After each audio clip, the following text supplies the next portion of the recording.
Jess from Meyer Hatchery, and happy sunny morning! Recently, we had the opportunity to take a look at Tessa's Broody Hen Coop build. And she mentioned at the end that I was going to be sharing my build as well. So today I want to show you what I did with my Broody Hen Coop build, only I made some changes for my quail. The great thing about our plans that we offer here at Meyer Hatchery is that you can, because you're building them by yourself, you can adjust them to your liking. So as soon as I saw these plans, I thought that would be great for broody hens, but it would also be great for my quail. This year I've decided to add quail to the farm, and I've been experimenting with different ways to house them. One thing that was important to me with this project was I wanted to give myself a goal to not have to buy anything to build this box. So I went in the barn and I went in the garage and I dug around for what I had around. Luckily, I had some plywood that was laying around. Now my plywood ended up being 3/4 of an inch plywood, so I did have to add some extra braces on the inside to connect everything together.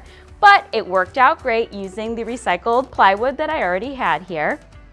The other thing is I wanted to make sure that my box, I could move it from one place to the other. So I had some leftover lawnmower tires, as you can see down here, that I've attached to the bottom, and now I can move this wherever I would like. And I kind of gave it a middle height with it. Maybe in the future I might go a little bit taller with if I make another one, but this is a perfect height for me and for my quail.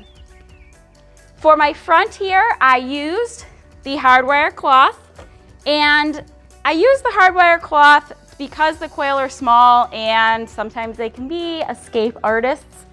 Now my broody box here, or my quail coop, is not actually going to be outside. So when I attached this, I just made sure it was attached just enough, but I didn't worry about any of the edges or anything like that.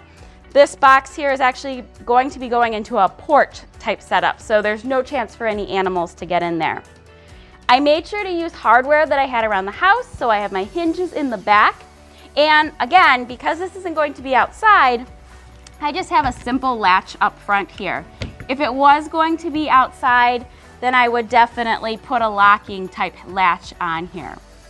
Some changes that I made on the inside of my coop here are I didn't add the accordion doors that were in the original plans. I went ahead and just left it open, but I did add the dividers in here.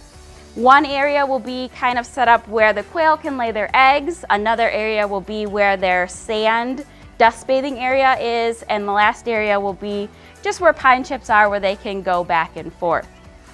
I haven't attached it yet because I'm still actually deciding, and that's another really cool thing about doing it yourself and building your own coop is you can kind of build as you go. So I'm using a traditional waterer and feeder with my quail right now, so gravity fed on both of those. But I would like to transition my quail to a PVC pipe type feeder and a nipple watering system. So I actually haven't installed that yet. My goal with those is I'm actually going to drill a hole in the side here and put the feeder and the waterer through there so I can feed and water from the outside. If you've ever had quail before, they're a little skittish, and the less I have to open this box, the better.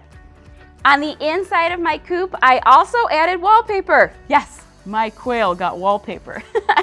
But I found some really great wallpaper that's easy to clean, and I adhered it to my whole coop using spray adhesive, and I let it sit for a couple weeks, and it's gonna be another 2 weeks before the quail get in here.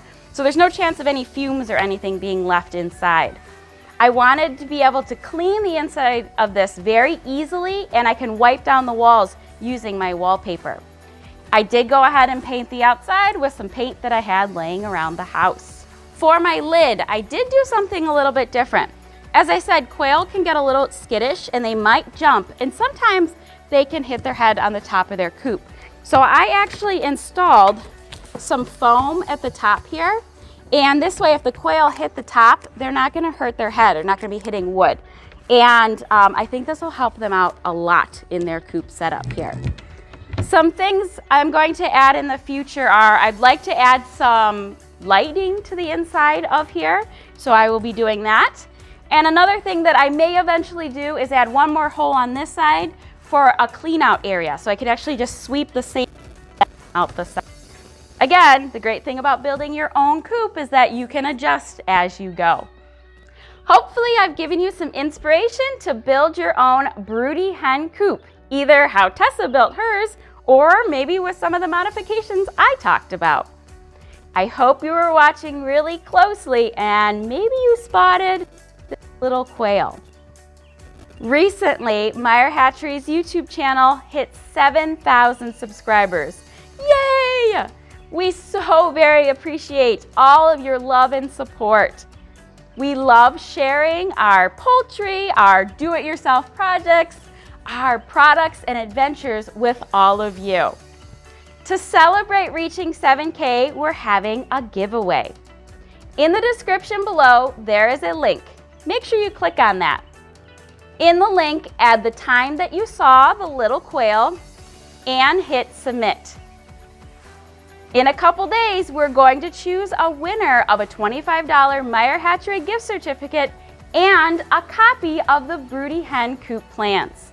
Good luck, everybody, and thank you so much for watching.